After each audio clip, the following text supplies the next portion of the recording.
എടാ, ചാവാൻ കിടന്ന ഒരു നായിക്ക് വ്യഭിചാരിയായ പെണ്ണ് കുടിക്കാൻ വെള്ളം കൊടുത്തപ്പോ അള്ളാഹു സ്വർഗം കൊടുത്തെന്ന് നബി മുഹമ്മദ് മുസ്തഫ. അപ്പൊ അതുകൊണ്ട് ചിലപ്പോ ഈ കൈപൊക്കിയതിന്റെ പേരിലായിരിക്കും രക്ഷപ്പെടുന്നത്. അള്ളാഹു രക്ഷപ്പെടുത്തുമാറാകട്ടെ. അപ്പൊ സർവ പാപങ്ങളും പൊറുക്കാൻ പറ്റുന്ന ഒരു വഴി പറഞ്ഞു തരട്ടെ. ചെയ്യുവോ? ഇന്ന് വരെ ഹജറുൽ അസ്വദ് മുത്തിയ പാവം പൊറുക്കണല്ലോ, അതിന് മക്കത്ത് പോകണം. അവിടെ പോയാൽ മുത്താൻ പറ്റുമെന്ന് വെച്ചാൽ ഇടിയായിരിക്കും, മുത്തൽ നടക്കത്തൊന്നുമില്ല.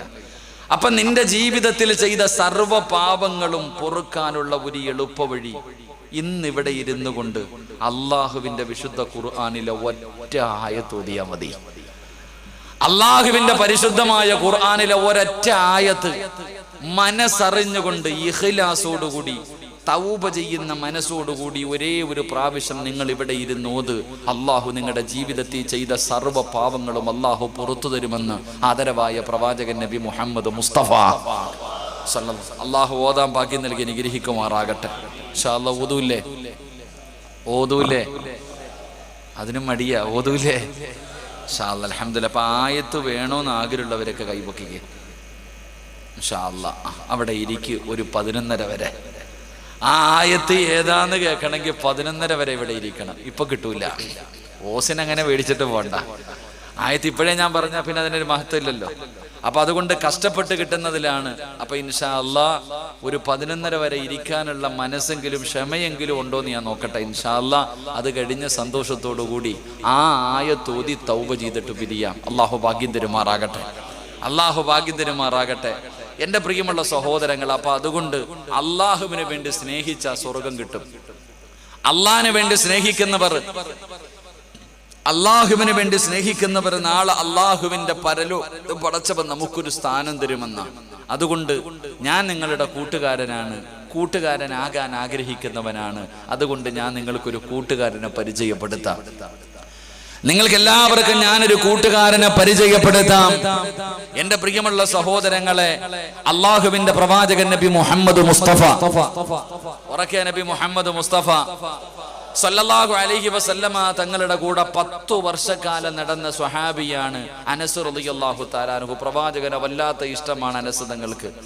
പ്രവാചകന്റെ കൂടെ അനസ് റളിയല്ലാഹു തആല അൻഹു ഖാദിമാണ്. പ്രവാചകന്റെ ഖാദിമായിരുന്നു അനസ് റളിയല്ലാഹു തആല അൻഹു. ആ അനസ് റളിയല്ലാഹു തആല അൻഹു ഒരിക്കൽ താബിഈങ്ങളിൽപ്പെട്ട, എന്റെ പ്രിയപ്പെട്ടവരെ, താബിഈങ്ങളിൽപ്പെട്ട ഒരു ചെറുപ്പക്കാരനെ കണ്ടു.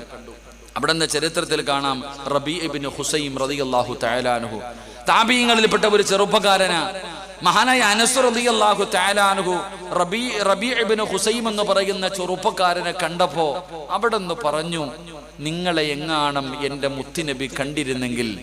അവിടെ നിന്ന് പറയുന്നു, റബീ ഇബ്നു ഹുസൈം എന്ന് പറയുന്ന യുവത്വത്തിന്റെ നടുവിലൂടെ നടന്നുപോയ ചെറുപ്പക്കാരനായ മഹാനായ റബീ ഇബ്നു ഹുസൈം റളിയല്ലാഹു തആല അൻഹു ആ ചെറുപ്പക്കാരനോട് അല്ലാഹുവിന്റെ പ്രവാചകന്റെ കൂടെ 10 വർഷക്കാലം ജീവിച്ച അല്ലാഹുവിന്റെ പ്രവാചകന്റെ ഖാദിമായിരുന്ന അനസ് റളിയല്ലാഹു തആല അൻഹു പറയുന്നു, റബിയാ, നിന്നെ എങ്ങാണം അല്ലാഹുവിന്റെ പ്രവാചകനെ കണ്ടിരുന്നെങ്കിലോ. അവിടെ നിന്നതാ പറയുകയാണ്, അനസ് തങ്ങൾ പറയുന്നു, അവിടെ നിന്ന് പറയുന്നു, അല്ലാഹുവിന്റെ പ്രവാചകനെങ്ങാണം അവിടെ നിന്ന് പറയുന്നു, റബിയാ, അല്ലാഹുവിന്റെ റസൂൽ എങ്ങാണം നിന്നെ കണ്ടിരുന്നെങ്കിലോ അവിടെ നിന്ന് ഇഷ്ടപ്പെടുമായിരുന്നു റബിയാ. അനസുതങ്ങളതാ ചെറുപ്പക്കാരനെ നോക്കിയിട്ട് പറയുകയാണ്, നബി നിന്നെ കണ്ടിരുന്നെങ്കിലോ, അല്ലാഹുവിന്റെ റസൂൽ നിന്നെ കണ്ടിരുന്നെങ്കിലോ പ്രവാചകൻ നിന്നെ സ്നേഹിക്കുമായിരുന്നു എന്ന് റബീഅത്ത് ഇബ്നു ഹുസൈം എന്ന് പറയുന്ന ചെറുപ്പക്കാരനോട് അനസുതങ്ങൾ അവിടെ നിന്ന് പറഞ്ഞു കൊടുക്കുമ്പോ എന്തുകൊണ്ടാ പറഞ്ഞതെന്നറിയുമോ? അല്ലാഹുവിന്റെ പ്രവാചകനെ കണ്ടാൽ സ്നേഹിക്കുമായിരുന്നു എന്ന് മുത്തുനബിയുടെ കൂടെ നടന്ന സ്വഹാബി പറയാനുള്ള കാരണമെന്താ? അതിനുള്ള യോഗ്യത എന്തായിരുന്നു? ആ ചെറുപ്പക്കാരൻ ഉണ്ടായിരുന്ന യോഗ്യത എന്തായിരുന്നു? ആരാ? റബീഅത്ത് ഇബ്നു ഹുസൈം എന്നറിയുമോ? എന്റെ പ്രിയമുള്ള ചെറുപ്പക്കാരാ,